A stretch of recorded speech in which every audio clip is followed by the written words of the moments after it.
अस्सलाम वालेकुम।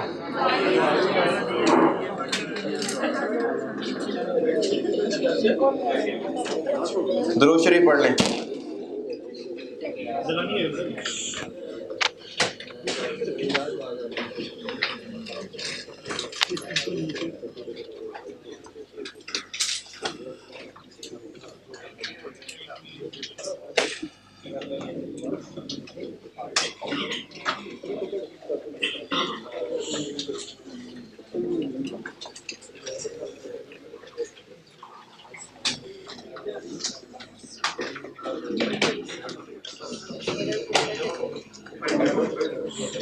होमवर्क दिया था।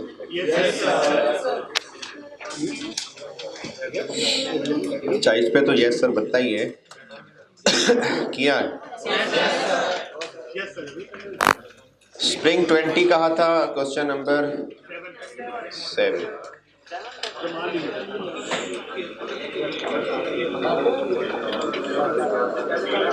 Spring 20 question 7 part A. List any 4 situations. हैं जी, समझ नहीं आई?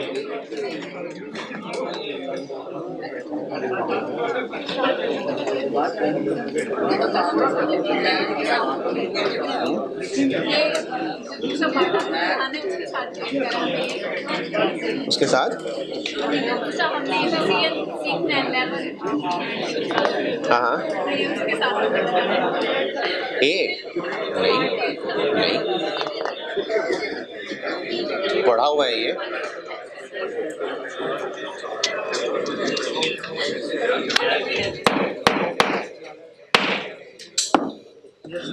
Spring 20 question 7 part A. ये EOQ के अजम्पशंस पूछी हुई हैं।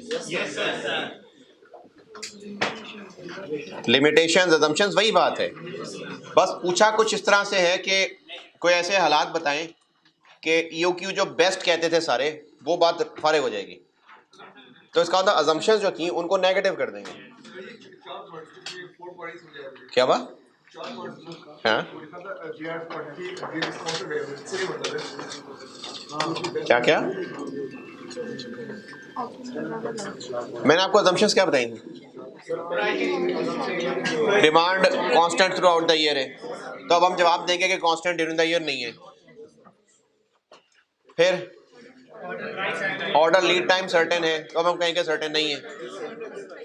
फिर मैंने कहा था प्राइसेस सेम रहेंगी, तो हम कहते हैं सेम नहीं रहेंगी। अब वो 4 कर रहा है तो उसकी गिनती पूरी कर देते हैं, प्राइसेस को तोड़ दें।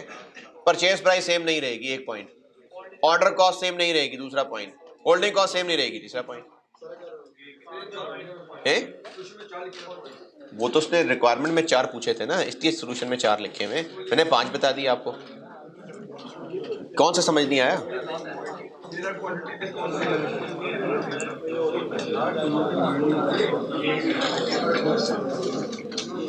Question 7 spring 20 part A. Situations पूछी हैं कि कब EOQ बेस्ट वाली बात इनवैलिड हो जाएगी। तो जो अजम्पशंस बताई थी उन्हीं को उलट के बता देंगे। अजम्पशंस थी कि ये बातें पूरी हो रही हों तो बेस्ट है।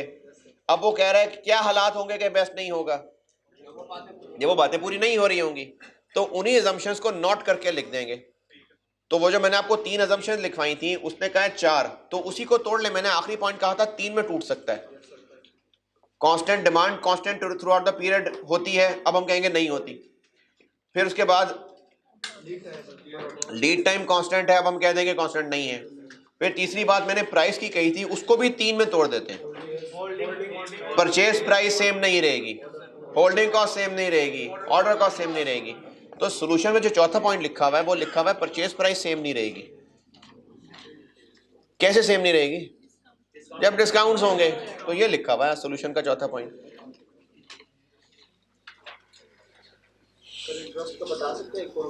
इंटरेस्ट कहां से आ गया इसमें? नहीं सर, अगर कहे कि जैसे हमने कहा कि फ्लक्चुएट करे ना, तो ये भी इंटरेस्ट कैसे? हाँ, तो वो होल्डिंग कॉस्ट होगी ना। होल्डिंग कॉस्ट सेम नहीं रहेगी। अब उसमें अगर हम कहें कि इंटरेस्ट सेम नहीं रहेगा, स्टोरेज कॉस्ट सेम नहीं रहेगी, वेयर हाउसिंग कॉस्ट सेम नहीं रहेगी, तो वो तो फिर लंबी लिस्ट लिखते जाएंगे। होल्डिंग कॉस्ट सेम नहीं रहेगी, पार्ट बी,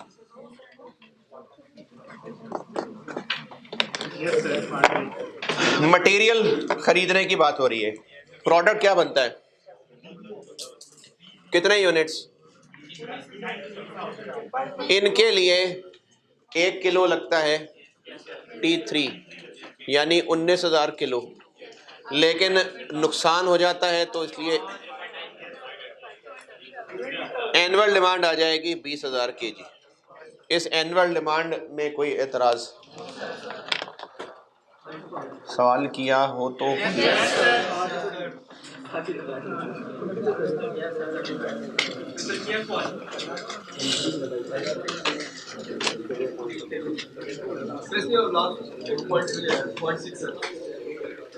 अभी तो शुरू किया डिस्कस करना मैंने। Annual demand okay, order cost, order cost अच्छा, ऑर्डर कॉस्ट से भी पहले सवाल में करना क्या है, इन तीनों को, तो एग्जिस्टिंग किधर है? एग्जिस्टिंग नहीं है, गिवन नहीं है, एग्जिस्टिंग गिवन नहीं है, गिवन है। पहले पैराग्राफ में लिखा हुआ है on a quarterly basis 20,000, quarter कितने होते हैं साल में? 4, इसको 4 से डिवाइड करें तो एग्जिस्टिंग 5 है। हाँ, तो एग्जिस्टिंग इसके अंदर ही है। नहीं, as per requirement of production department का मतलब है कि प्रोडक्शन डिपार्टमेंट चूंकि कहते हैं क्वार्टरली मंगवा लिया करो, खैर है, तो इसलिए हम क्वार्टरली मंगवाते हैं। लेकिन हम तो ये कह रहे हैं कि क्वार्टरली हमेशा 4000 यूनिट्स मंगाते हैं। अच्छा, इस चैप्टर में ये पता नहीं शायद किसी ऑनलाइन वाले ने पूछा था या वैसे ही आप में से किसी ने पूछा था कि सीजनल बिजनेस की कोई बात मुझे याद पड़ रही है। ये टॉपिक जो हम पढ़ रहे हैं ना, ये उन बिजनेसेस के लिए नहीं है जिनका सीजनल फैक्टर होगा। जैसे जो सीजनल चीजें, मछलियां खरीदने बेचने वाला है, उसका सीजनल फैक्टर है, तो ये उन बिजनेसेस के लिए नहीं है टॉपिक। ये टॉपिक उनके लिए है जिनका सब हर दिन बराबर होता है, इवनली, ये उनके लिए टॉपिक है। तो इसलिए ये हर रोज बराबर ही इनके चाहिए होते हैं। तो अभी एग्जिस्टिंग साल में 4 दफा मंगवाया करते हैं, यानी 5,000, तो ये इस डब्बे में 5,000 ही एग्जिस्टिंग है। तो इन तीनों को सॉल्व करना है। अब इसके लिए परचेज प्राइस, सर आपने तो कहा था डिस्काउंट होगा तो परचेज प्राइस लेनी है, इसमें तो डिस्काउंट नहीं है। और डिस्काउंट मैंने इसीलिए कहा था ना कि प्राइस चेंज होगी, तो प्राइस चेंज है, तो इसलिए प्राइस चेंज हो रही है, तो price, purchase cost, order cost, holding cost, ये तीनों चीजें कैलकुलेट होंगी। Order cost, point number 5, the cost of placing each order is 4200, ठीक है, पर ऑर्डर है, ईच ऑर्डर पर ऑर्डर।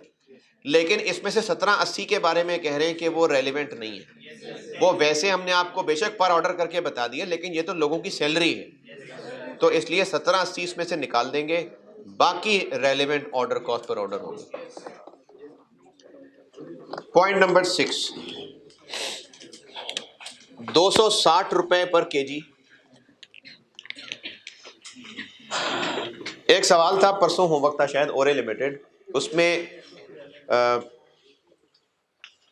पर पेयर करके वो सवाल था। उसमें जो टेबल दिया हुआ था वो सारा पर यूनिट डाटा था, उसके अंदर एक स्टोर कीपर की सैलरीज भी लाइन आइटम आ रही थी। तो वो करने को तो पर यूनिट दी हुई थी, लेकिन उसको हमने रेलेवेंट क्यों नहीं लिया था? क्योंकि वो उससे जबरदस्ती पर यूनिट बना दी है, वरना असल में वो टोटल फॉर द पीरियड चीज है। तो इसी तरह से ना, जो 260 पर किलो बना दिया है, इसके बारे में वो कह रहे हैं कि जो इसमें रेंट है वो है 100, और जो रिमेनिंग है वो होंगे कोई खर्चे। रेंट हमारा स्टोर नहीं है, हमने किसी की जगह पर रखवाना होता है, और वो हमसे उतने पैसे लेता है जितना हम उसके पास सामान रखवाते हैं। रिमेनिंग के बारे में वो कह रहा है जो मर्जी इन्वेंट्री हो, इन रिमेनिंग पे फर्क नहीं पड़ना। रिमेनिंग 80 मैंने 80 वैसे इसको बैलेंस किया है, इसको अगर मैं छोड़ भी दूं तो 260 में से सिर्फ रेंट पोर्शन 180 वो है जो रेलेवेंट है, रिमेनिंग रेलेवेंट नहीं है। क्यों नहीं है? क्योंकि मैंने आपको कॉन्सेप्ट ही यही सिखाया हुआ है कि हम किन को रेलेवेंट लिया करेंगे, जो टोटल फॉर द ईयर हर ऑप्शन में देखेंगे तो वेरी कर रहे होंगे। अगर हर ऑप्शन में टोटल सेम रहना है तो वो इररेलेवेंट है। Variation in the stock held has no effect on the remaining holding cost. Inventory चाहे कम हो चाहे ज्यादा हो, रेंट के अलावा बाकी जो होल्डिंग कॉस्ट है उन पे कोई फर्क नहीं पड़ने वाला। तो वो ये कह रहा है कि बाकी रिमेनिंग कॉस्ट इररेलेवेंट है, तो इसलिए सिर्फ ये 180 है जो रेलेवेंट होल्डिंग कॉस्ट है।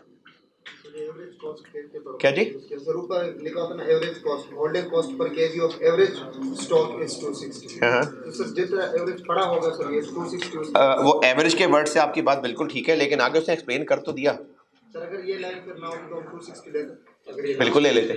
अगर लास्ट सेंटेंस ना बताया होता, इनफैक्ट अगर लास्ट सेंटेंस ना बताया होता ना, तो फिर रेंट वाली बात भी ना बताई होती। फिर वैसे ही लिखा होता होल्डिंग पर केजी ऑफ एवरेज स्टॉक है 260 फुल स्टॉप, बस फिर हम 260 ले लेते।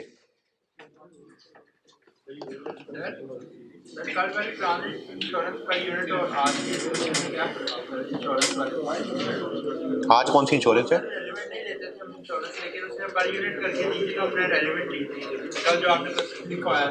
हाँ, और आज उसने ये सर्विस पर यूनिट करके दी, सर ये मतलब सर अगर वो ऑर्डर करते हैं तो हमें सैलरी देते हैं, अगर नहीं करते ये कहाँ लिखा है? सर पर ऑर्डर तो फिर वो एक और लिमिटेड वाले सवाल में स्टोर मैनेजर की सैलरी पर यूनिट दी थी, फिर वो रेलिवेंट ली थी, क्यों नहीं?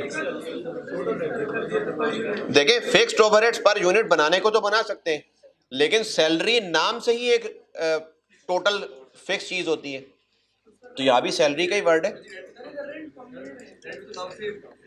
रेंट हमारा स्टोर नहीं है ना, ये बात कैसे पता चल रही है? लिखी हुई है, एक्सप्लेन की हुई है। Rent for the floor space occupied by each KG. देखें, अगर हमने स्टोर पूरा किराए पे लिया होता तो फिर ये बात तो होती ही नहीं ना। मैं 180 को इसलिए रेलेवेंट नहीं ले रहा कि इसने पर केजी करके दिया हुआ है। 180 for the floor space occupied by each KG, इसकी वजह से मैं इसको रेलेवेंट मान रहा हूं। देखें, अगर हमने स्टोर किराए पे लिया हुआ है तो फिर तो उसका किराया पूरे स्टोर का जाता होगा ना। लेकिन ये जो वर्डिंग लिखी हुई है, इसका मतलब है कि हमने स्टोर किराए पे नहीं लिया, हमने किसी से कहा है कि हमारा सामान तुम रख लिया करना। उसने कहा कि मैं पर किलो के हिसाब से पैसे लूंगा, तो वो उसने 180 रुपए हमें बताए। ये बात कैसे पता चल रही है? 180 for the floor space occupied, इससे पता चल रही है। जी जी, एक वक्त में रख रहे हैं सारे, एक वक्त में रखे रहने सारे। होल्डिंग कॉस्ट तो होती ही यही है कि एक यूनिट पूरा साल पड़ा रहे तो क्या, तो 20 के 20,000 थोड़ी पूरा साल पड़े रहने। होल्डिंग कॉस्ट तो उनकी ली जाती है जो पूरा साल रखे रहने। 20,000 तो नहीं है कि पूरे साल के शुरू में सारे के सारे आ जाएंगे, पूरे साल पड़े रहेंगे, फिर पूरा साल उन पे होल्डिंग कॉस्ट पड़ेगी। एनुअल डिमांड पे तो नहीं पड़नी होल्डिंग कॉस्ट। जी, क्या हो गया? अच्छा, जज़ाकल्लाह, मैं भी ले लेता हूँ, शुक्रिया।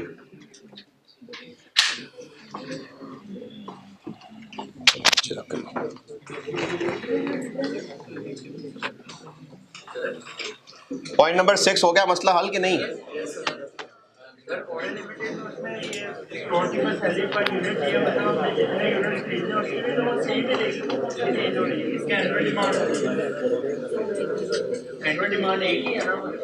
हाँ, ऑर्डर है ना, ऑर्डर करेंगे ज्यादा तो सैलरी बढ़ेगी, कम ऑर्डर करेंगे तो कम। अच्छा, देखें, आप ना खर्चे के नाम को भी देखें, सैलरी है। सैलरी पर यूनिट कैसे होती है? सर ऑर्डर करने का मुझे सैलरी दे रहे हैं सर, इसमें तो salaries of staff of purchasing department. Salary का वर्ड इस्तेमाल ही तब होता है जब एक मंथली फिगर दी जा रही होती है, अदरवाइज सैलरी का वर्ड नहीं यूज होता। मतलब सैलरी का वर्ड ही नहीं होगा कि अगर हमने किसी मजदूर को कहा यार तुम ऐसा करो, ये कागज वहां पकड़ाओ, तो मैं 200 रुपए दूंगा इस काम के, इसको सैलरी नहीं कहेंगे। तो सैलरी का वर्ड ही तभी इस्तेमाल होता है जब एक रेगुलर मंथली पेमेंट की जा रही होती है। तो सैलरी पर ऑर्डर हो ही नहीं सकती।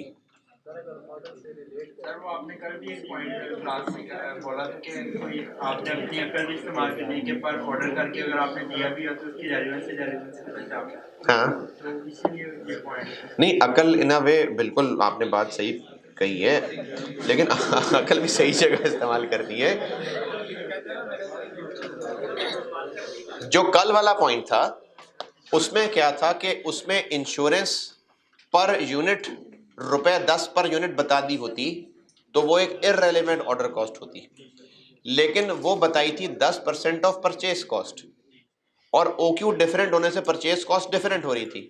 तो अब होल्डिंग कॉस्ट 10 रुपए, ट्रांजेक्शन कॉस्ट 10 रुपए पर यूनिट नहीं रहनी थी, या तो वो 10 रुपए पर यूनिट होनी थी या 9.2 रुपए पर यूनिट होनी थी। तो अब वो ऑर्डर क्वांटिटी पे वेरी कर जानी थी ना, इसलिए उसको रेलिवेंट लिया था।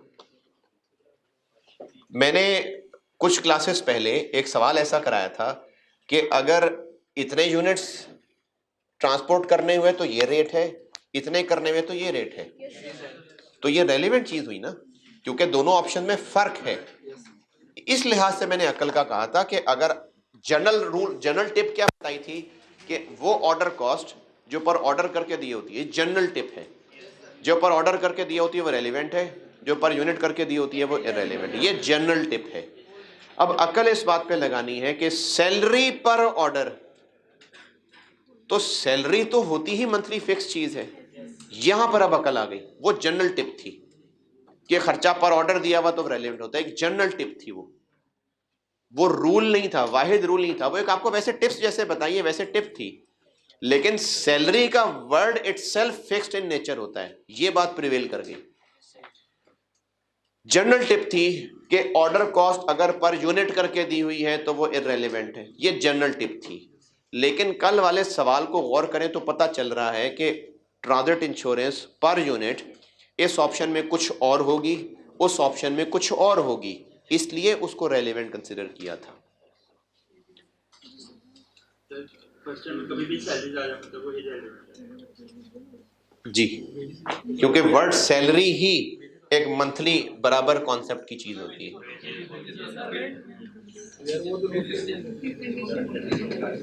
बाकी वर्डिंग देखनी पड़ती, अगर वेजेस का वर्ड आ जाता तो वेजेस तो पर मंथ मतलब वो नहीं होती ना, तो इसलिए वेजेस के लिए देखना पड़ता उसने किस कॉन्टेक्स्ट में वर्ड इस्तेमाल किया वेजेस। स्प्रिंग 20। अच्छा, अब ऑटम 20 से पहले मैंने जो आज कराना है ना वो कर लूं, क्योंकि फिर एक्स्ट्रा क्लास दोनों सेक्शन की इकट्ठी है, तो इसलिए मैंने वहां तक पहुंच जाऊं जितना उनको पढ़ाया। ऑटम 20 की है वैसे? मुश्किल है? आसान? चले मैं बहरहाल पहले आज वाला जो उनको कराया वो काम पूरा कर लूं। कल वाला लेक्चर मैंने देखा 2.25 घंटे का लेक्चर था।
इस चैप्टर का दूसरा हिस्सा ये आसान है, ज्यादा टेस्टिंग होती भी उसमें से जो पहले पढ़ा है, इसमें ज्यादा टेस्टिंग नहीं है, और उसके सारे सवाल ही ऑलमोस्ट कर लिए हैं। एक सवाल होमवर्क है, वो 76 लेक्चर में डिस्कस करूंगा। एक सवाल और होमवर्क बता रहा हूँ, लेक्चर 76, क्योंकि 75 तो आज ही एक्स्ट्रा होगा ना, तो लेक्चर 76 के लिए एक होमवर्क लिख लें और ये करेंगे आप, मुझे उम्मीद है पूरी कि आप करेंगे। जो इसकी वजह नहीं, जो बात कहने लगा हूँ उसकी वजह डिस्कशन में बताऊंगा, अभी बस कह रहा हूँ तो वैसे कर लीजिएगा। सवाल है spring 19, question number 4, question 4 spring 19। Part बताइए, इसका ए होगा बी होगा, देखता हूँ इसका।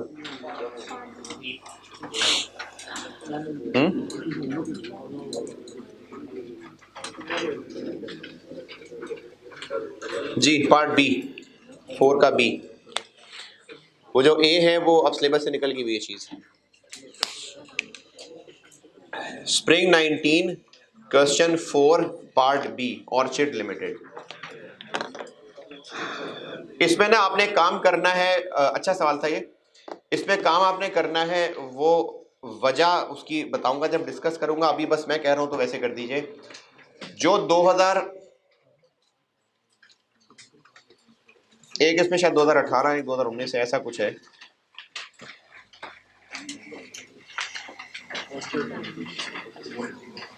पर पता नहीं, बहरहाल एक लास्ट ईयर है एक नेक्स्ट ईयर में। तो आपने सवाल को करते हुए जो लास्ट ईयर है उसकी जो एवरेज इन्वेंट्री है, एवरेज इन्वेंट्री, उसको उस साल का क्लोजिंग स्टॉक मानना है। ऐसा क्यों करना है इसकी वजह बताऊंगा जब आप सवाल करके आएंगे। 2 साल का डाटा है, यानी 2 साल, 1 साल का डाटा गिवन है और दूसरे का हमने खुद कैलकुलेट करनी है, ईओक्यू वगैरह। लेट से 20 का गिवन है और 21 की कैलकुलेशन करनी है। 2 साल आ गए ना, तो हर साल के एवरेज स्टॉक को आपने उस साल का क्लोजिंग स्टॉक अज्यूम करना है। एक डाटा लास्ट ईयर कह के गिवन है और एक नेक्स्ट ईयर है जिसका हमने सवाल करना है। तो हर साल का एवरेज स्टॉक उस साल का क्लोजिंग स्टॉक अज्यूम करके सवाल करिएगा। ऐसा क्यों है, इसकी वजह इंशाल्लाह जब करके आएंगे तो डिस्कस करूंगा।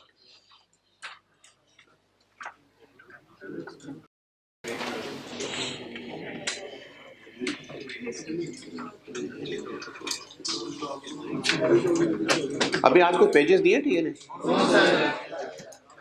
क्यों?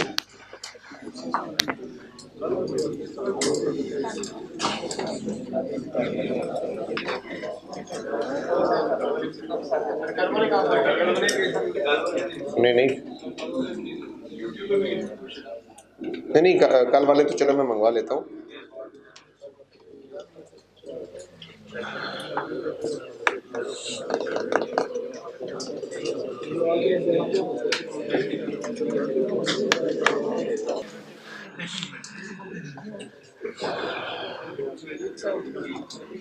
मैंने कहा है स्प्रिंग 19 क्वेश्चन 4 पार्ट बी में आपने जिस साल का एवरेज स्टॉक उस साल का क्लोजिंग लेके अब उस लिहाज से सवाल करना है। वजह इसकी फिर 76 में करूंगा डिस्कस, तो बता दूंगा। इन्वेंट्री लेवल्स, इन्वेंट्री लेवल से मुराद इन्वेंट्री का स्टोर में बैलेंस है।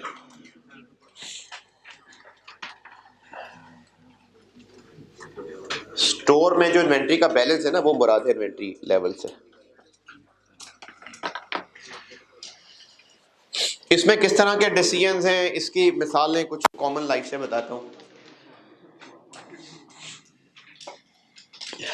ये जो मोटरसाइकिल की पेट्रोल वाली जो टैंकी है, इसमें रिजर्व, कई होंगे उनको पता ही नहीं होगा, उनको भी यूज ही नहीं किया होगा, वो हमेशा रिजर्व रखते होंगे। असल हालत उसकी ऐसे होती है ना?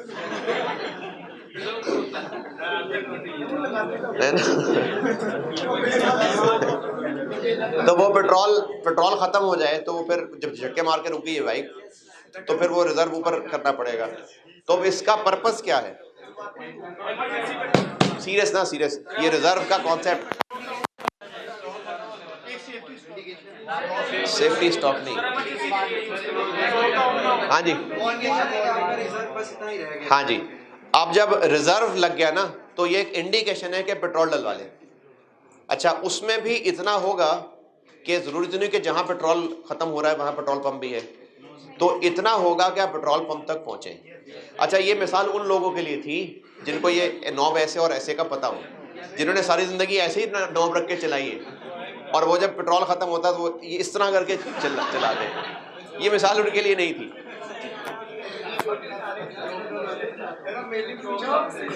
आपके लिए मिसाल दो। चले, खोते रेड़े खोती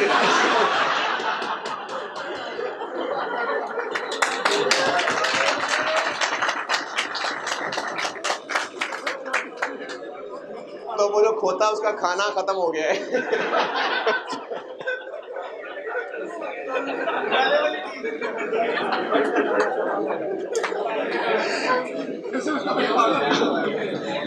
अच्छा, घरों में ये जो दाल चावल चीनी वगैरह, तो स्टोर में अम्मा ने कुछ ना कुछ इनका सामान रखा होता है।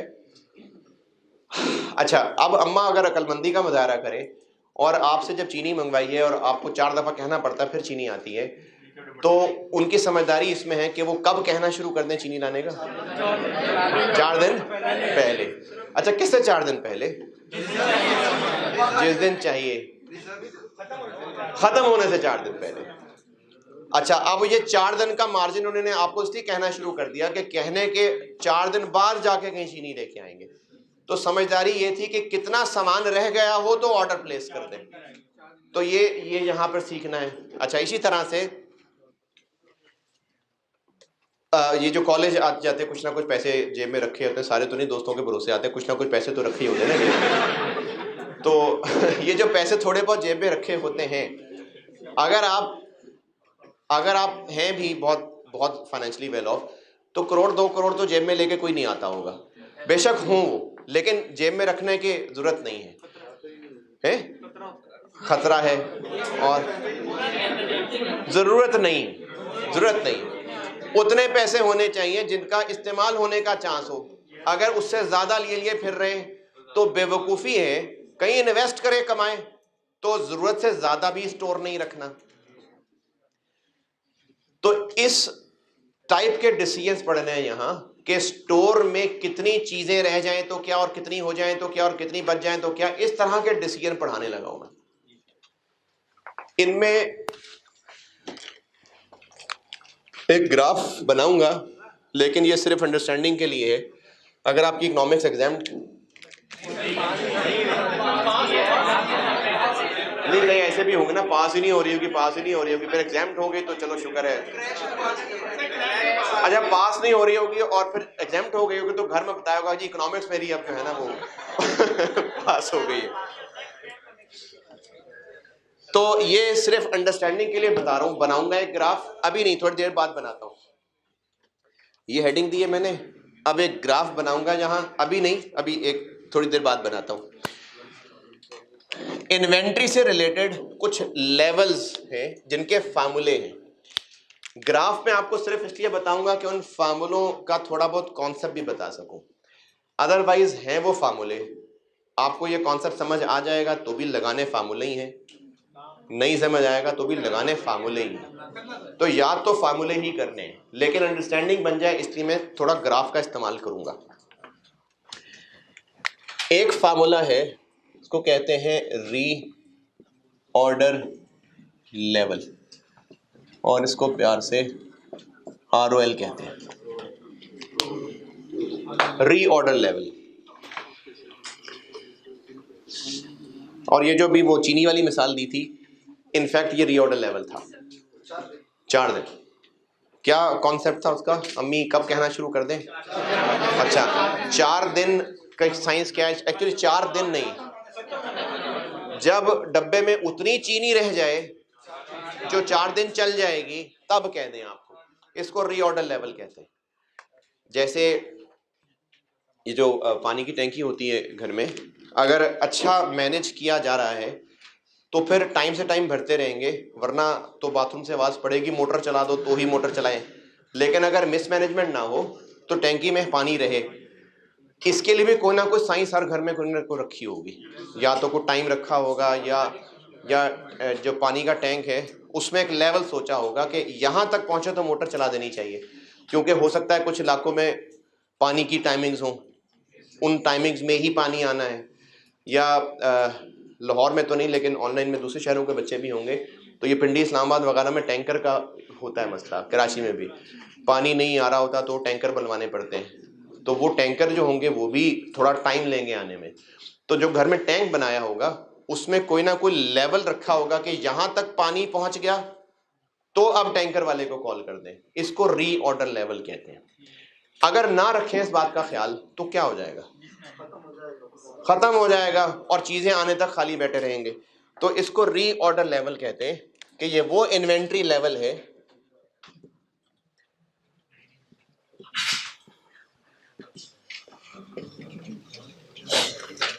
इन्वेंट्री लेवल मतलब बैलेंस है, स्टोर में कितना यूनिट्स रह गए, ये लेवल है। जैसे जो फ्यूल टैंक है उसमें अगर ये लेवल इतना शो हो रहा है, ये लेवल है ना, ये अगर गाड़ी है तो इस तरह की जो पिन है जो लेवल बता रही है, तो वो लेवल क्या मुराद है उससे कि कितने लीटर्स रह गए, यानी क्वांटिटी। इन्वेंट्री लेवल्स मतलब स्टोर में कितनी क्वांटिटी है, ये इन्वेंट्री लेवल से मुराद है। तो रीऑर्डर लेवल वो इन्वेंट्री लेवल है कि जितना स्टोर में रह जाए तो क्या करना चाहिए, नया ऑर्डर प्लेस कर देना चाहिए।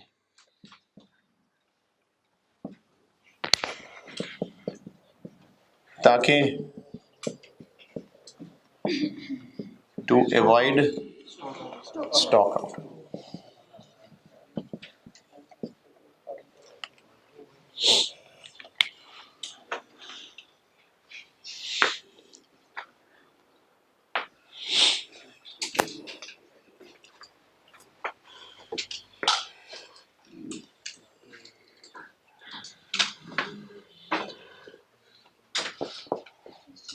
इसके फार्मूले के लिए दो सिनेरियो बना रहा हूं। एक को कह देते हैं कि डिमांड एंड लीड टाइम और कांस्टेंट कह लें, बल्कि कांस्टेंट की बजाय सर्टेन ज़्यादा मुनासिब वर्ड है। सेम लिखना तो चाहे सेम लिख लें।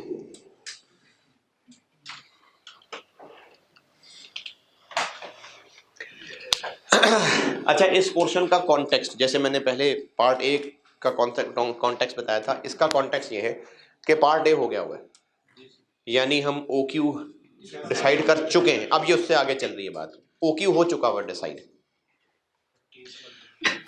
केस गलत हो गया,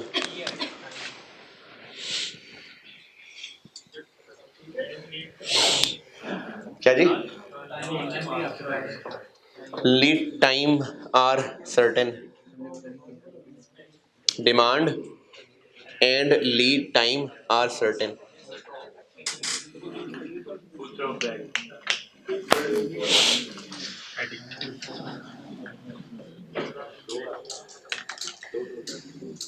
जब OQ पढ़ रहे थे ना, उस वक्त डिमांड का वर्ड हम यूज करते थे एनुअल डिमांड, और उससे मुराद थी कि टोटल पूरे साल में हम कितना खरीदेंगे। खरीदने की बात डिमांड के वर्ड से निकल रही है कि डिमांड का मतलब खरीदना नहीं।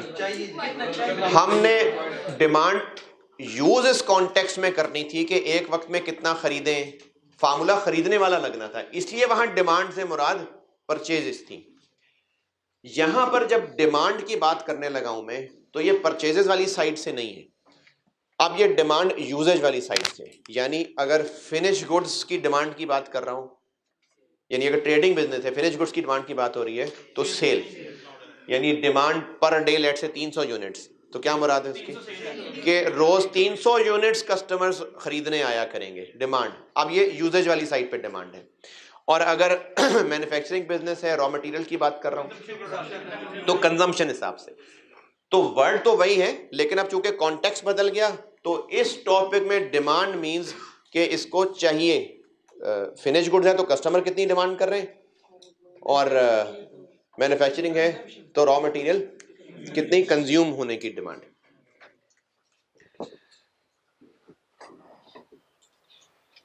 दो बातें मैंने की हैं, एक मैंने कहा है कि ओक्यू डिसाइड हो चुका हुआ है, और दूसरी बात मैंने की है कि इन सवालों के अंदर यहाँ पर जो हम वर्ड डिमांड लिख रहे होंगे इससे मुराद परचेज नहीं होगी।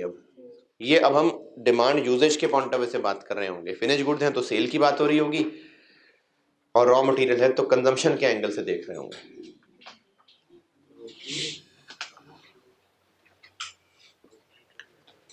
इस टॉपिक के हवाले से मैंने दो बातें की। अच्छा, ये केस 1 वाली बात नहीं है, वैसे इस टॉपिक के बारे में बात की है। इस पूरे टॉपिक के बारे में दो बातें की हैं। एक मैंने कहा है कि एक तो हम ओक्यू डिसाइड कर चुके हुए हैं, और दूसरी बात मैंने की है कि इस टॉपिक में जब हम वर्ड डिमांड यूज कर रहे होंगे तो अब हम परचेज वाली बात नहीं देख रहे होंगे, अब हम सेल या यूजेज की बात देख रहे होंगे।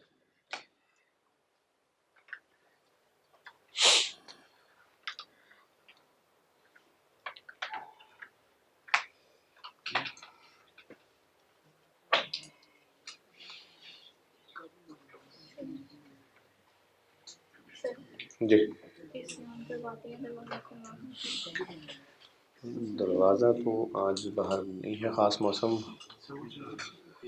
चलें करें, दरवाज़ा ऑन कर दी, ऑन नहीं है, दरवाज़ा खोल दें, दरवाज़ा खोल दीजिए।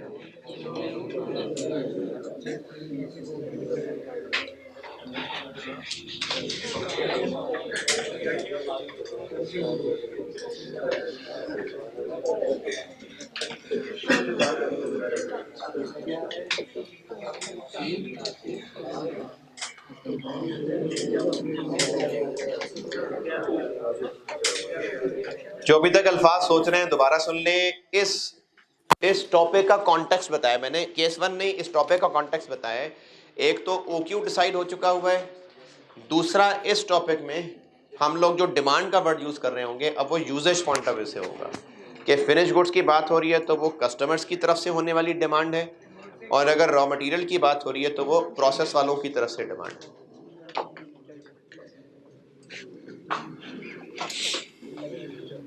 डिमांड और लीड टाइम सर्टेन से मुराद ये है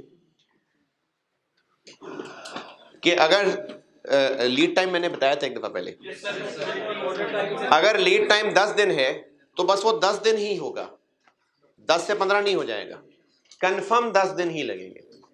और डिमांड भी कंफर्म है कि हर रोज लेट्स से अगर 400 यूनिट्स डिमांड पर डे है तो हर रोज 400 ही यूनिट्स बिकने के लिए कस्टमर्स मांगने आएंगे। कभी ये नहीं हो सकता कि 450, 500, 600, ऐसा नहीं है। तो केस 1 डिमांड और लीड टाइम दोनों सर्टेन है जी। समझ नहीं आई बात। लीड टाइम क्या होता है? लीड टाइम होता है ऑर्डर प्लेस करने से चीजें हम तक पहुंचने तक, इसको लीड टाइम कहते हैं। जितना टाइम लगता है उसको लीड टाइम कहते हैं। जैसे अम्मी ने आपको कहना है और चीनी घर पहुंचनी है, 4 दिन लग रहे हैं ना, तो ये लीड टाइम है।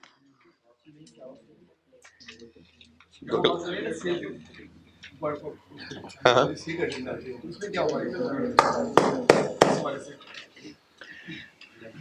अभी रिसेंटली 3 बातें हो गई, ध्यान से फिर सारे सुन लें।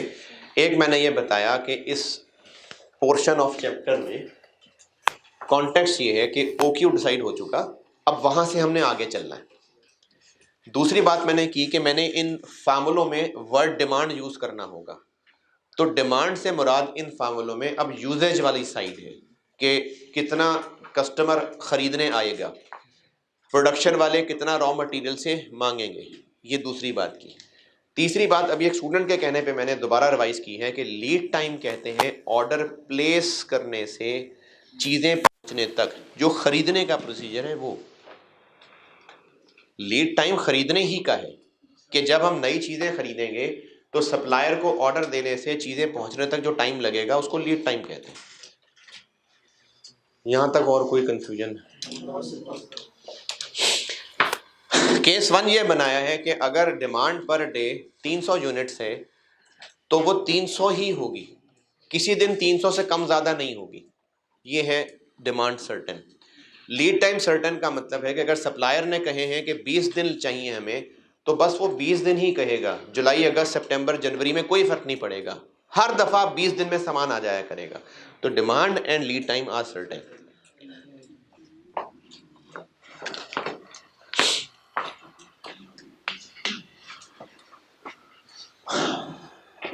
चार दिन लगते हैं आपको अम्मी की बात मानने में। तो अम्मी ने हिसाब कि कितनी चीनी रह जाए तो बच्चे को कहना लाने के लिए, ये हिसाब कैसे लगेगा? अच्छा, रोज 10 चम्मच इस्तेमाल होती है, 4 दिन लगने हैं, तो 40 चम्मच रह गई तो फिर ऑर्डर प्लेस हो जाएगा। अब ये 40 कैसे कैलकुलेट किया? रोजाना की डिमांड, बस ये देखें आपने बनाया फार्मूला, बिल्कुल ठीक है। ROL is equal to demand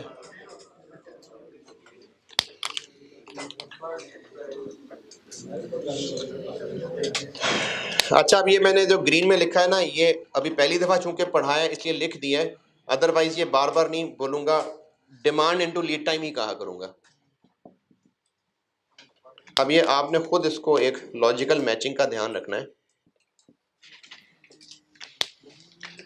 ये आपने खुद लॉजिकल मैचिंग का ध्यान ऐसे रखना है कि हो सकता है आपको लीड टाइम सवाल में वीक्स में बताया हो, डिमांड मंथ में बताइए, सेम करना है। अगर डिमांड पर डे है तो फिर लीड टाइम भी डेज में होना चाहिए, अगर डिमांड पर वीक है तो लीड टाइम भी वीक्स में होना चाहिए। ये मैचिंग आपने ध्यान करना है। और उसकी वजह भी है, ROL का आंसर किस में आएगा? रुपए में, डेज में, क्वांटिटी में, रीऑर्डर लेवल क्वांटिटी यानी यूनिट्स में आंसर आएगा। ये क्या है? Units per day into days, तो डेज कैंसिल होंगे तो यूनिट्स में आंसर बचेगा, तो इसलिए इनकी मैचिंग रखनी है जी।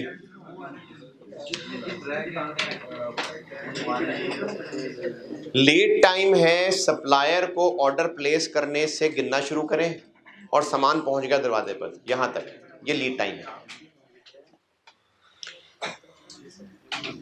तो फार्मूला है the demand into lead time. ये तो मैंने आपको ये कहा है कि डिमांड किस में और ये किस में, फार्मूला है डिमांड इनटू लीड टाइम। लेकिन अगर अनसर्टेनिटी है,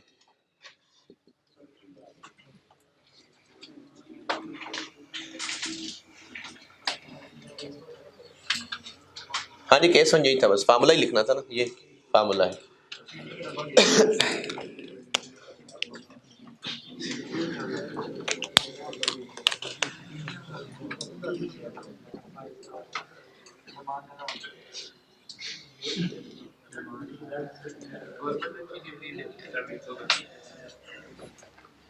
डिमांड और लीड टाइम अनसर्टेन है। अनसर्टेन से मुराद ये है कि 25 दिन भी लग सकते हैं, 20 दिन भी लग सकते हैं, तो अनसर्टेनिटी आ गई। इसी तरह demand per day 200 per unit, 200 units per day भी हो सकता है, 400 यूनिट्स पर डे भी हो सकता है।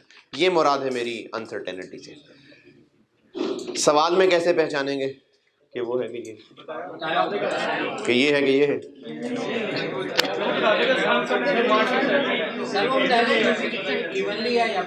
नहीं, इवनली तो इस पूरे चैप्टर में इवनली है, इवनली का इशू नहीं है, इस पूरे चैप्टर में ही इवनली वाली बात है, हर दिन बराबर। हाँ, टाइम 2-3 बताए होंगे कि लीड टाइम 10 दिन भी हो सकता है, 20 दिन भी हो सकता है, तो इसका मतलब अनसर्टेनिटी। डिमांड 2-3 बताई होंगी, मतलब अनसर्टेनिटी। अच्छा, दोनों अनसर्टेन होना जरूरी नहीं है, कोई एक भी हो सकता है, तो अगर कोई भी एक अनसर्टेन हुआ तो ये। ROL का ऑब्जेक्टिव क्या है? खत्म होता है तो ठीक है, तब मंगवा लेते हैं। तो ये मोहतात रवैया है कि मोहतात रवैया? तो फिर मोहतात, और वो भी अगर काफी मोहतात, तो अनसर्टेनिटी में ये फार्मूला ऐसे ही रहेगा या इसमें कुछ चेंज कर लेना चाहिए? क्या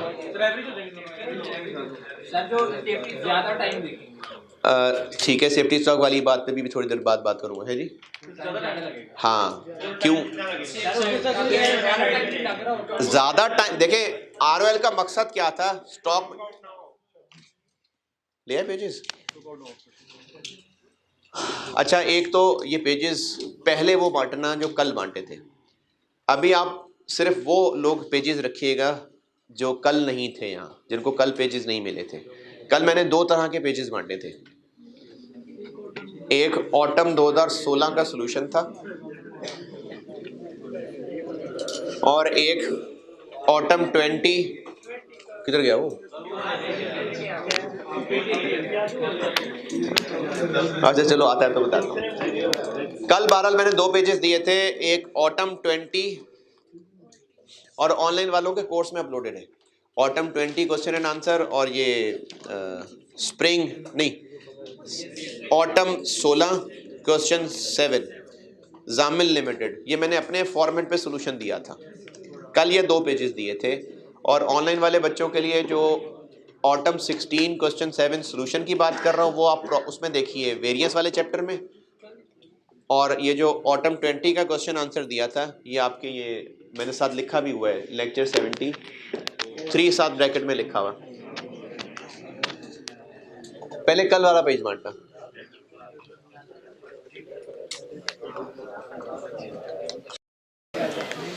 और जो लोग कल नहीं थे, ये वही वाले पेज रखना, कल वाले दोबारा इन्हें रखना शुरू कर देना। ओए इतने सारे, ये इतने सारे कल वाले हैं?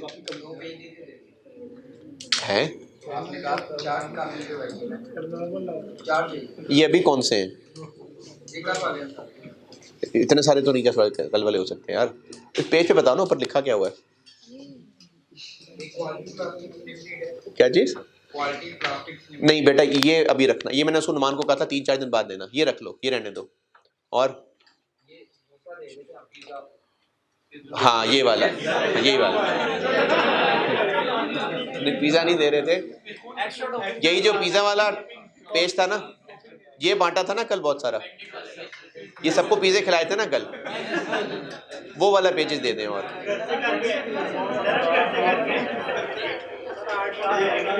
ठीक है, समझ आ गई?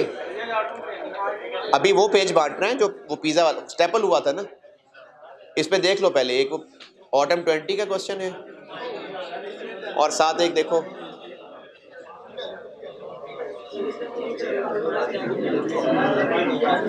साथ दूसरा पेज क्या है?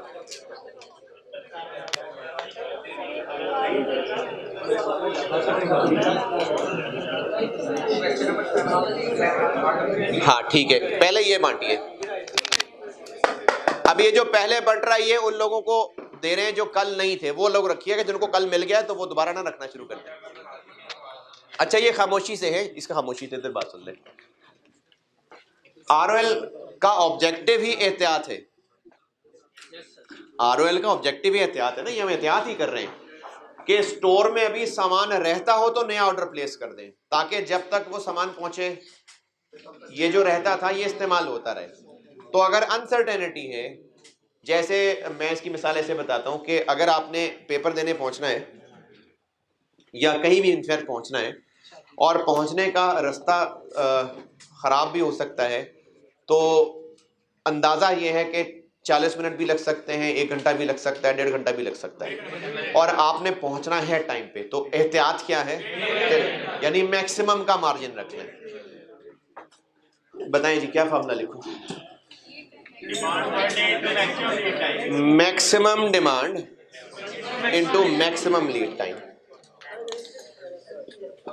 क्या जी? तो मैक्सिमम ना हुआ 4 पे।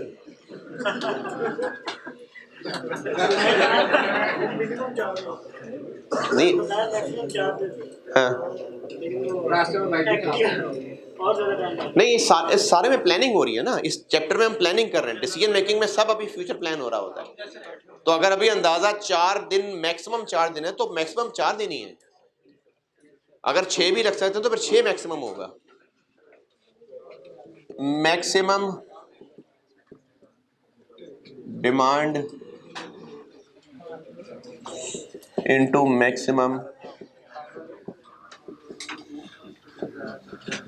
Lead time.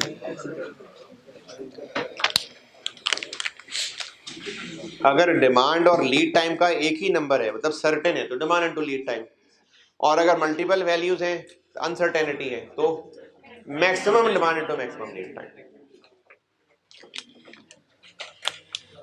और एक और तरीका भी है, वो मैं भी थोड़ी देर बाद लिखता हूँ, अभी थोड़ी देर बाद लिखता हूँ। केस 2 में आरओएल का एक और फार्मूला भी है जो भी कुछ देर बाद बनाता हूँ। ये हो गया आरओएल। आरओएल ये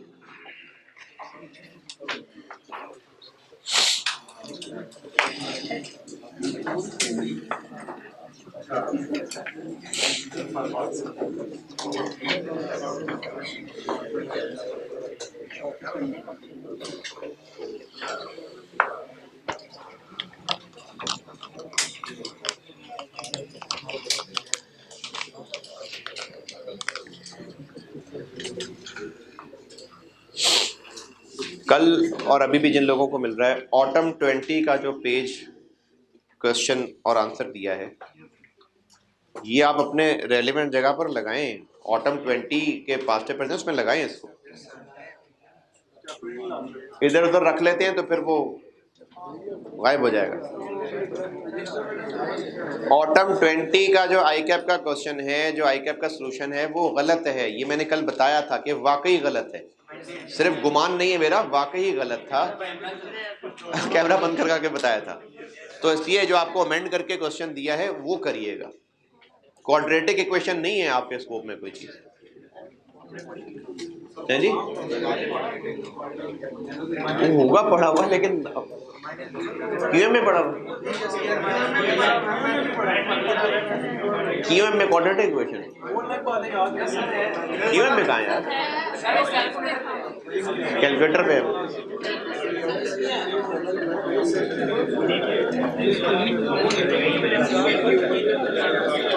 कल वाला पेज बांट दिया, हो गया पूरा।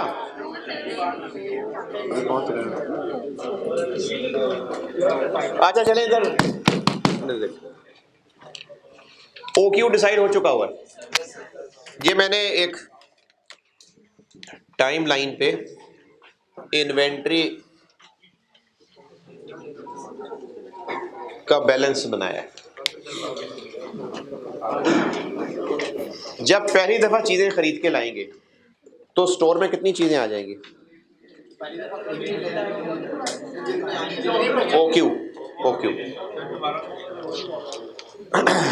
OQ डिसाइड हो चुका है। अच्छा, ये जो मैं यहाँ पर बात समझाने लगा हूँ ना, ये नॉलेज के लिए है, ज्यादा बहस के लिए नहीं है फार्मूले जो आपने याद कर, इसी के ऊपर नहीं हमने बहस करके कुछ चीजें याद कर ली। OQ डिसाइड हो चुका है। जब पहली दफा चीजें खरीदेंगे तो स्टोर में कितनी चीजें आ जाएंगी? OQ स्टोर का बैलेंस है। पहले ये दिन स्टोर का बैलेंस हो गया इतना, लेट से, ये OQ है। उसके बाद अच्छा नहीं, ROL क्या है? Reorder level. उतना लेवल के इतना रह जाए तो ऑर्डर प्लेस कर दे। ये मैं एक लाइन लगा देता हूं, ये ROL है, लेट से 10,000 यूनिट्स, ये ROL। जब खरीदा तो स्टोर में बैलेंस हो गया इतना, टाइम गुजरता जाएगा, स्टोर का बैलेंस कम होता जाएगा। ये कम होते होते यहां तक पहुंचा तो ऑर्डर करवा दिया, फौरन पहुंच गया? नहीं। तो जब तक पहुंचना था बैलेंस और कम होता रहा। चले यहां तक पहुंचा और ऑर्डर पहुंच गया, तो अब ऑर्डर आते ही इन्वेंट्री लेवल बढ़ जाएगा, बढ़ के यहां तक आ जाएगा।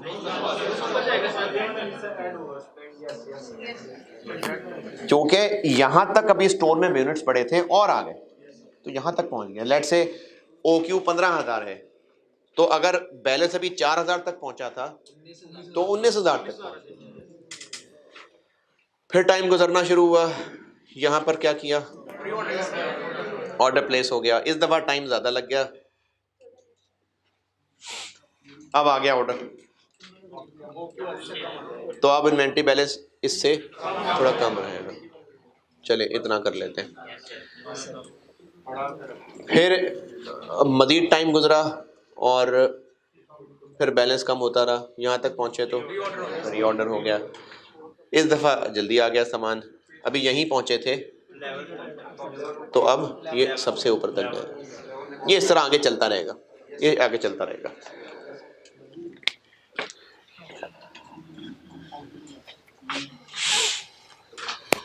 ये नोटेड?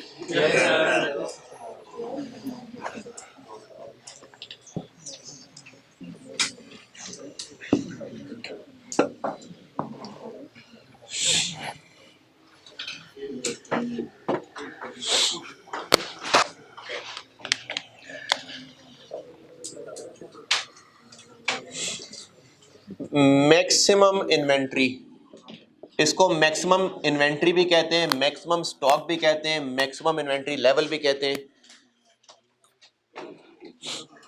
नहीं, प्यार से भी यही कहते हैं, maximum inventory. Maximum inventory level,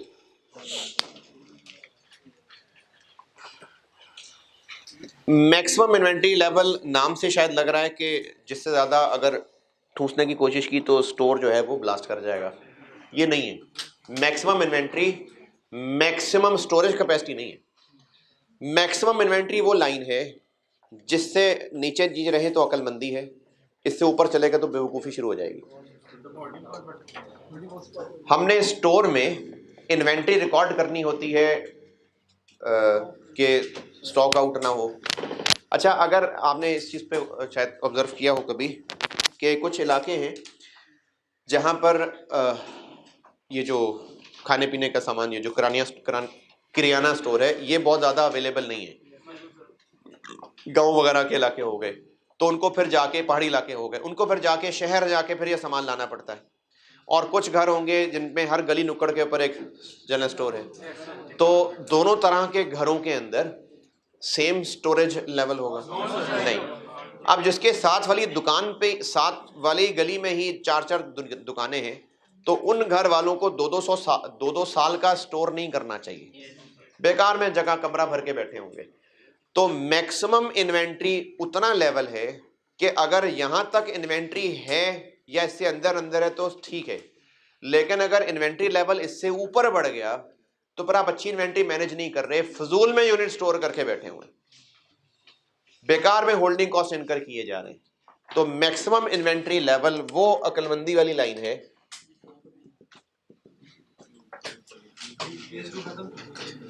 ROL का था ये केस 2, आरओएल खत्म। हाँ, तो वो जगह रखी हुई है मैंने भी, नहीं मतलब उस जगह बस खत्म ना, ये लाइन रखी हुई है बस। आरओएल खत्म हो गया।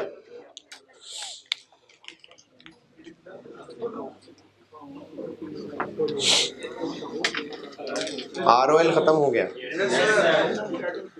इन्वेंट्री लेवल्स बढ़ाने शुरू किए मैंने। इनमें पहले ये किए, सिर्फ अंडरस्टैंडिंग के लिए ग्राफ बनाया, फिर इसके बाद मैंने एक एक करके फार्मूले बताने शुरू किए हैं, जिनमें नंबर 1 आरओएल था। आरओएल की थोड़ी अंग्रेजी बताई, फार्मूला बताया, केस 1 केस 2, बस आरओएल खत्म हो गया।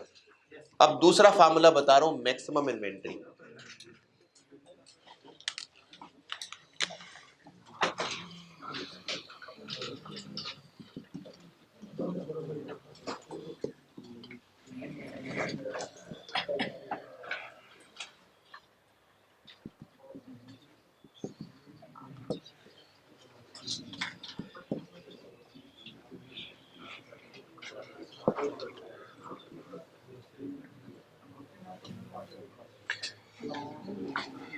ये वो अपर लिमिट है जिससे ऊपर इन्वेंट्री बैलेंस नहीं बढ़ना चाहिए।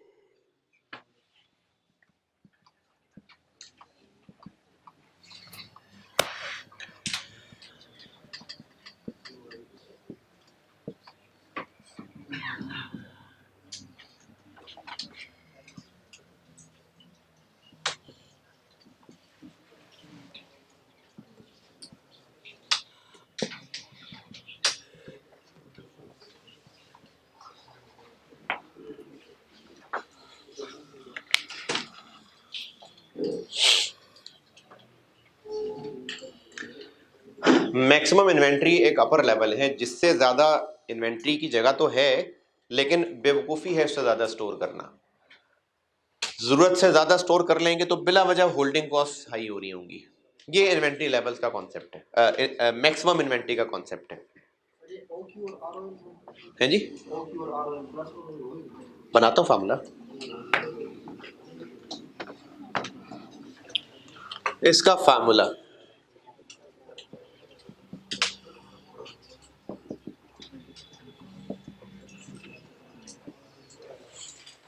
मैक्सिमम इन्वेंट्री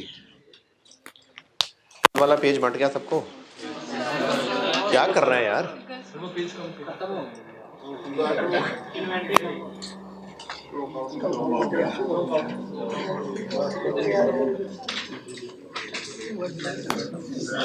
मैक्सिमम इन्वेंट्री का फार्मूला बनाने लगा।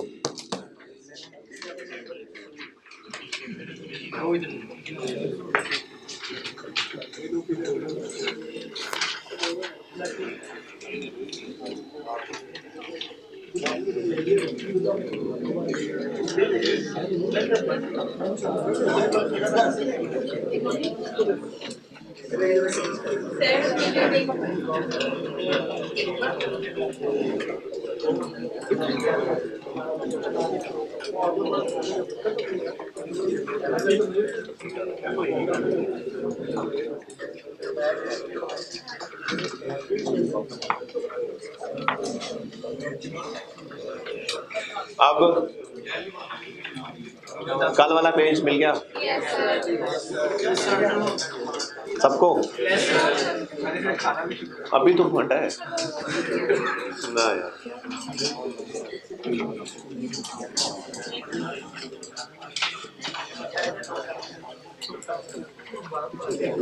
फिर सोच ले किसी को ना मिला हो कल वाला पेज।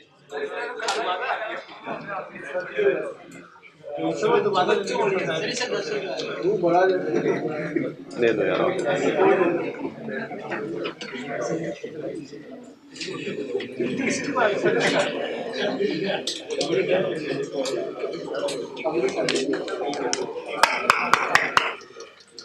मैक्सिमम इन्वेंट्री का फार्मूला डिराइव कर रहा हूं, बस ऐसे ही डिराइव कर रहा हूं। ना समझ आया तो फार्मूला वही है, करना है ऐसे ही। इस डायग्राम से अगर डिराइव कर लें तो मैक्सिमम लेवल जा रहा है ये ROL plus OQ, ROL plus OQ या उससे थोड़ा सा कम। कितना कम? ये इन्वेंट्री लेवल यहां से यहां क्यों आया? यानी ये जो जैसे अगर ये 5000 था और कम होकर ये 4500 तक आ गया तो ये 500 क्या है? 500 लीड टाइम है, जो लीड टाइम में इस्तेमाल होगा। तो फार्मूला बन गया ROL, नीचे आना है तो माइनस जो लीड टाइम में इस्तेमाल होगा प्लस, ठीक है जबरदस्त। लेकिन ये भी ये हाईएस्ट तक जाना है तो कितना वाला माइनस करूं? मिनिमम वाला। ROL minus minimum demand into minimum lead time plus OQ। जो 500 निकाल रहा है ये मिनिमम, ये वो 500 है जी, ये वो 500 है। ROL माइनस 500 यहाँ तक पहुँच गए, फिर प्लस OQ तो यहाँ तक पहुँच गए। ये 500 बना के दोनों को मल्टीप्लाई करें, मिनिमम डिमांड मतलब मेरे पास। अगर 10 दिन मिनिमम है और 50 पर डे मिनिमम तो 50 × 10 500। हाँ जी, अब आज वाला बांट दे पेज। ये आज वाला पेज रख ले, ये अगली क्लास एक्स्ट्रा क्लास में काम आएगा। है जी, कम से कम होगा तो प्लस होके हाईएस्ट जाएगा ना। अगर ज्यादा लीड टाइम में इस्तेमाल हो गई चीजें तो अब जब प्लस OQ करेंगे तो ये बहुत ऊंचा तो नहीं जाएगा। इन तीनों में से सबसे हाईएस्ट कौन सा गया है? क्यों? बराबर मंगवा रहे हैं तो फिर ये ज्यादा ऊपर क्यों चला गया? क्योंकि इसमें टाइम कम लगा। ROL, दोबारा बता रहा हूं यार, ROL माइनस ये, लेट से ये ROL 10,000 है और ये 500 है, तो ये 9,500 है। 10,000 माइनस 500 प्लस OQ, तो यहां तक पहुंचेंगे। ये वो प्लस OQ कर लिया। और ये मल्टीप्लाई में चूंकि मासूम लोग भी होते हैं, ये ऐसे है जी, ऐसे।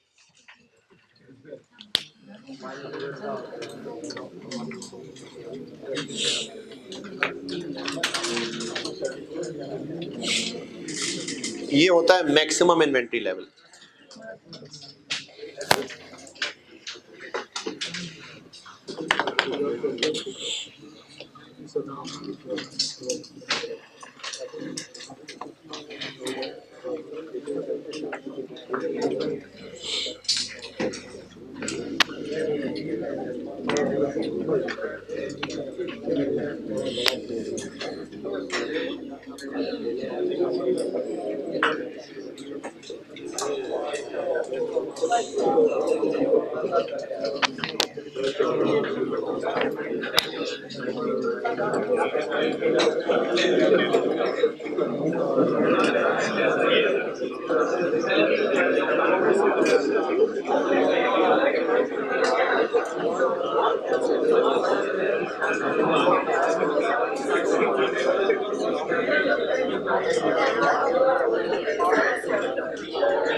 अभी सवाल के साथ समझाता हूं। अभी मजीद जो कमी रह गई, जिसको मिनिमम और मैक्सिमम के वर्ड में भी वैल्यूज आएंगी ना, तो बेहतर हो जाएगा। ये मैक्सिमम इन्वेंट्री का फार्मूला है जी। सर अगर वो जैसे हम रीऑर्डर पे रह के सर जैसे ऑर्डर पे सर बाहर गेट के बाहर गाड़ी खड़ी है तो लीड टाइम का नहीं, फिर लीड टाइम नहीं हुआ ना, फिर लीड टाइम 0 है, तो फिर तो ये कॉन्सेप्ट ही नहीं रह जाएंगे।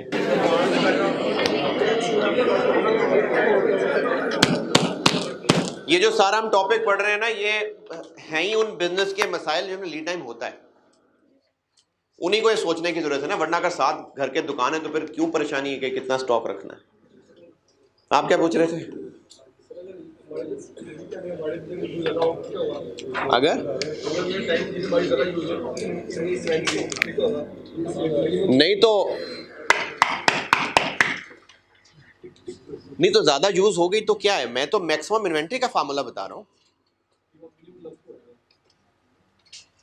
अरे भाई, इन्वेंट्री का जो लेवल मैक्सिमम है, मैंने तो उसका फार्मूला बनाया है। अगर इससे ज्यादा इस्तेमाल हो जाएगी तो OQ आने के बाद यहां तक पहुंचा होगा, तो ये मैक्सिमम तो नहीं है। मैक्सिमम का फार्मूला बनाया है मैंने इन सारी कहानियों में से मैक्सिमम वाली सिचुएशन का फार्मूला बनाया है। इसको मैक्सिमम इन्वेंट्री लेवल कहते हैं। तो मैक्सिमम तो तभी होगा ना जब लीड टाइम के दौरान कम से कम इस्तेमाल हुआ होगा, तो ही सामान आने के बाद मैक्सिमम तक पहुंचेगा। अगर ज्यादा इस्तेमाल हो गया होगा तो फिर मैक्सिमम लेवल तक नहीं पहुंच सकेगा। तो ये मैक्सिमम का फार्मूला बनाया है। Minimum inventory, minimum inventory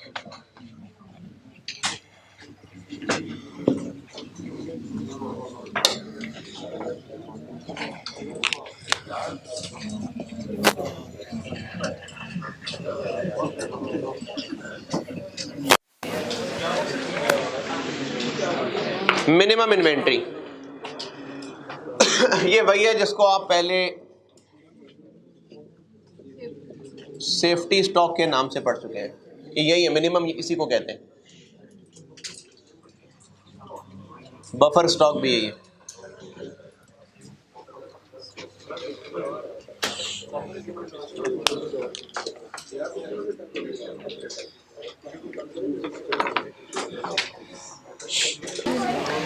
minimum inventory, minimum inventory, किसी को सेफ्टी स्टॉक, किसी को बफर स्टॉक कहते हैं। अच्छा, इसके फार्मूले पे ज्यादा बहस की जरूरत नहीं है, बस एक फार्मूला है इसका, ये नहीं है मिनिमम, ये मिनिमम नहीं है। मैंने ये मैक्सिमम 3 उतार चढ़ाव नहीं बनाया, और भी बहुत कुछ हो सकता है। मिनिमम इन्वेंट्री लेवल ये नहीं है, मिनिमम इन्वेंट्री लेवल ये नहीं है। मिनिमम इन्वेंट्री लेवल तब निकलेगा अगर हम, अच्छा मिनिमम इन्वेंट्री लेवल है क्या? सेफ्टी स्टॉक ये है कि अगर स्टोर में बैलेंस इससे नीचे चला गया तो फिर खतरे की घंटी बज जाएगी, फिर सर्वाइवल मुश्किल हो जाएगा, फिर स्टॉक आउट होने के चांसेस बहुत बढ़ जाएंगे। तो ये वो लोअर लिमिट है।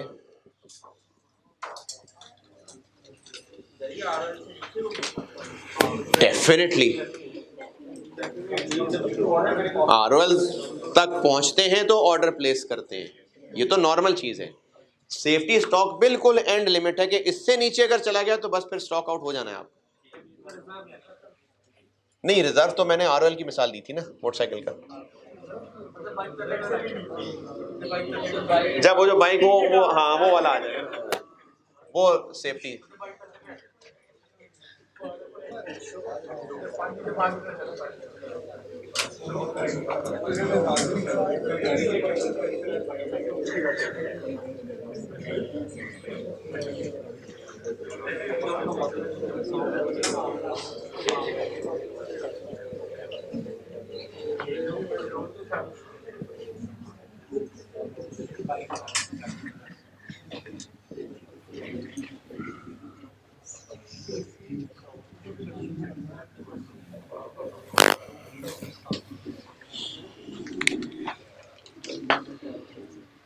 ये लोअर लिमिट है। अगर इतना बैलेंस बच गया और अभी तक सामान नहीं पहुंचा तो फॉलो करें सप्लायर को। तो ये minimum inventory, safety stock, buffer stock इसी को कहते हैं। नहीं हो रही बारिश, आप इतना काम करें।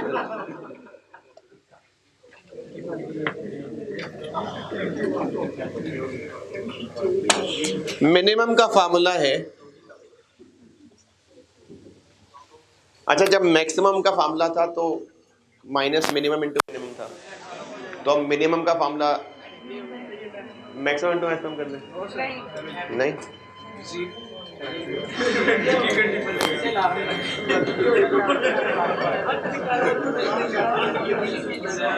मैक्सिमम इन्वेंट्री के फार्मूले में मैंने यहाँ मिनिमम मिनिमम लिखा हुआ था, तो अब मिनिमम के फार्मूले में मैक्सिमम मैक्सिमम लिख दूं।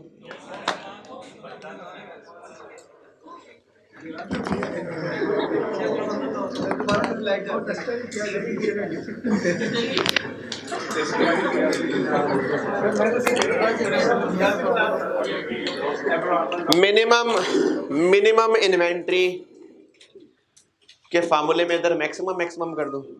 अच्छा अगर कर दूं तो क्या होगा? क्या फार्मूला, आंसर क्या आ जाएगा?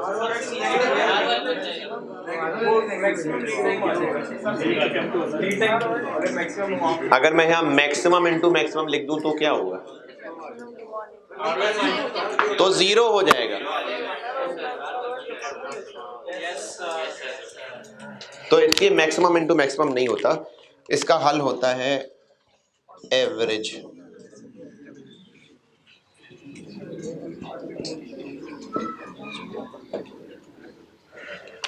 ये मिनिमम इन्वेंट्री का फार्मूला है।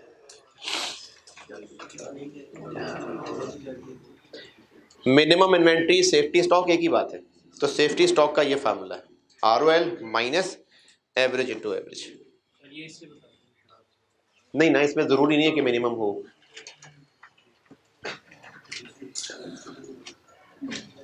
फिर भी अगर जिदबाजी है तो चलो इसको कह लेते हैं, ये मिनिमम आरओएल माइनस ये।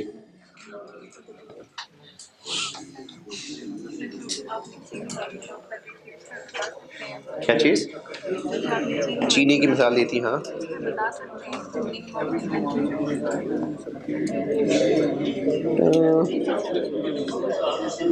नहीं, वो तो मैंने मिसाल ही सर्टेनिटी की दी थी।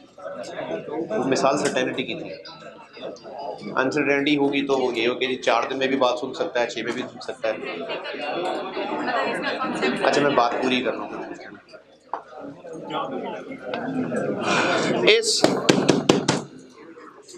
इस फार्मूले को अगर रीअरेंज करें और ROL इधर करके बाकी उधर कर दें तो क्या बन जाएगा? Average into average, average into average. आगे मैंने कहा कि इससे अगर ROL निकालना हो तो क्या शक्ल बनेगी? एवरेज इंटू एवरेज प्लस, तो ROL निकालने का एक तरीका ये भी होता है।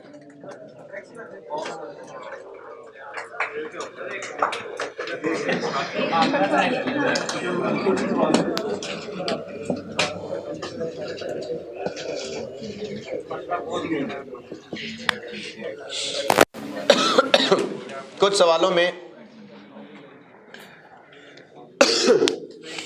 ROL ऐसे भी फाइंड हो सकेगा, तो ये भी एक इंपॉर्टेंट फार्मूला है। नहीं वो तो वैसे ड्राइव होने को तो हो सकता है ना, लेकिन ये फार्मूला भी ROL का एक इस्तेमाल होता है।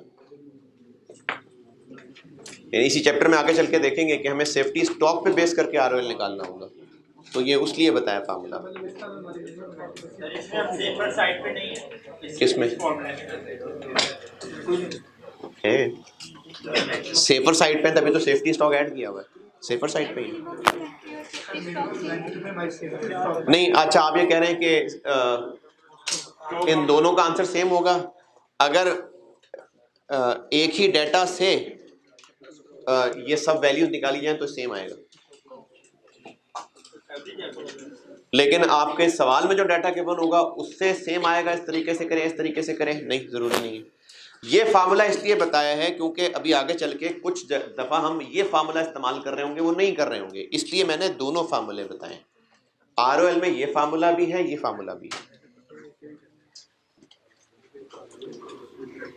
ये हो गए 3, और चौथा इन्वेंट्री लेवल, ये पहले पढ़ा चुका हूं, बस कंप्लीटनेस के लिए दोबारा लिख रहा हूं। एवरेज इन्वेंट्री यानी एवरेज स्टॉक, ये पहले पढ़ चुके हैं, यहां पर सिर्फ कंप्लीटनेस के लिए दोबारा बता रहा हूं। क्या फार्मूला था इसका?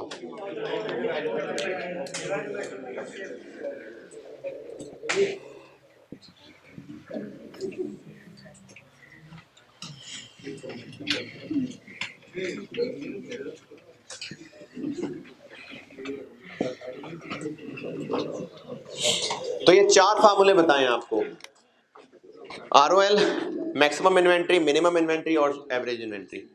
क्या था जी इसका फार्मूला इस सूरत में? OQ/2। ये वही है, बस दोबारा लिख रहा हूँ कंप्लीटनेस के लिए, ये पहले पढ़ चुके हैं आप। और यहाँ पर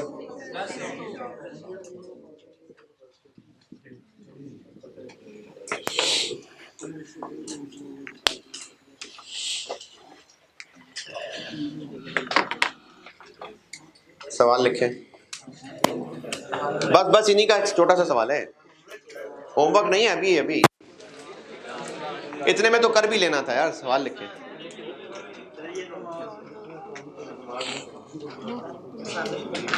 सवाल लिखें। Demand per day,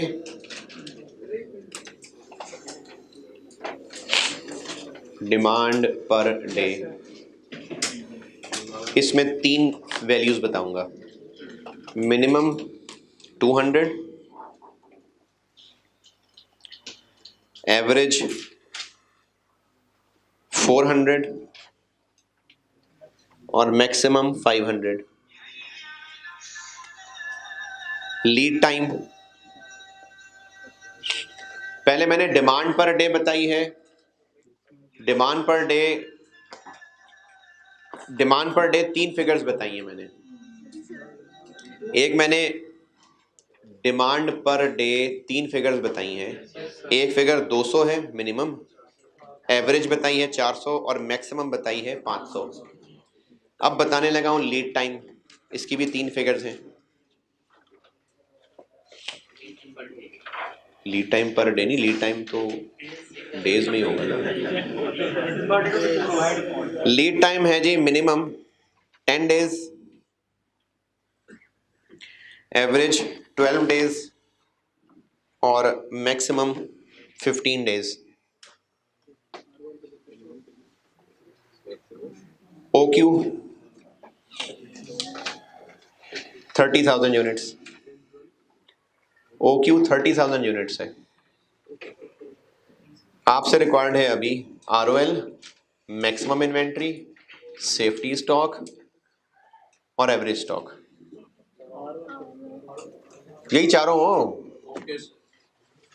ROL required है, मैक्सिमम इन्वेंट्री रिक्वायर्ड है, मिनिमम इन्वेंट्री यानी सेफ्टी स्टॉक रिक्वायर्ड है और एवरेज स्टॉक।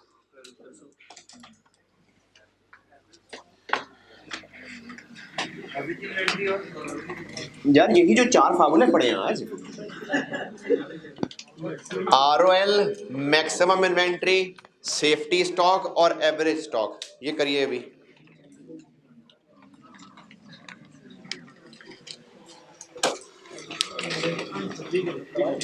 अभी करना है यार, क्या किस्सों से पढ़ गए।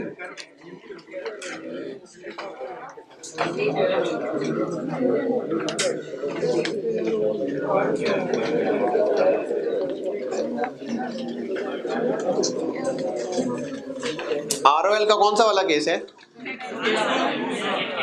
हाँ जी, अनसर्टेनिटी वाला।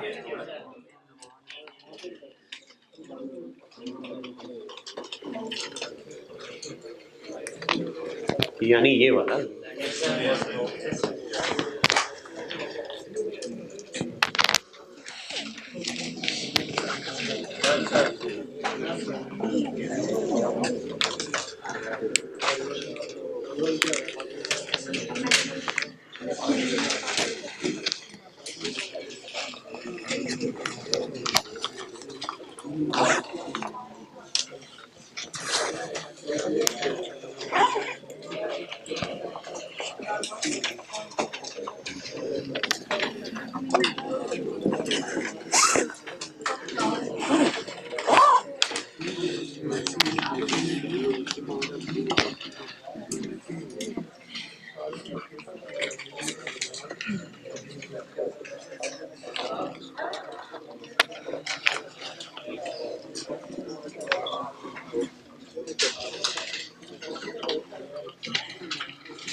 ROL का कौन सा कैसे कैसे पता चलेगा भाई? मल्टीपल वैल्यूज हैं तो मतलब अनसर्टेनिटी है। यानी 200 यूनिट्स भी हो सकते हैं, 400 भी हो सकते हैं, 500 भी हो सकते हैं, तो अनसर्टेनिटी है। ROL 500 into 15, maximum ROL minus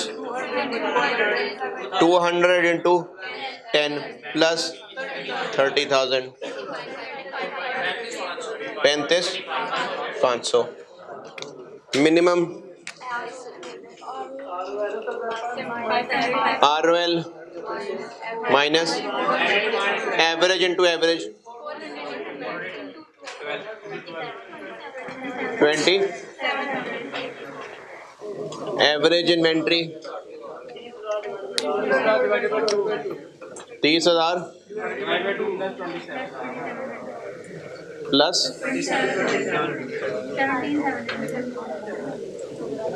कितना 17। तो मैंने तो नहीं बताया कि सेफ्टी स्टॉक होता है कि नहीं होता? होता है ना भाई, अभी तो निकाला है। होता है तो निकाला है ना। तो इसलिए सेफ्टी स्टॉक है ये। चलें जी, अगली क्लास में मिलते हैं इंशाल्लाह।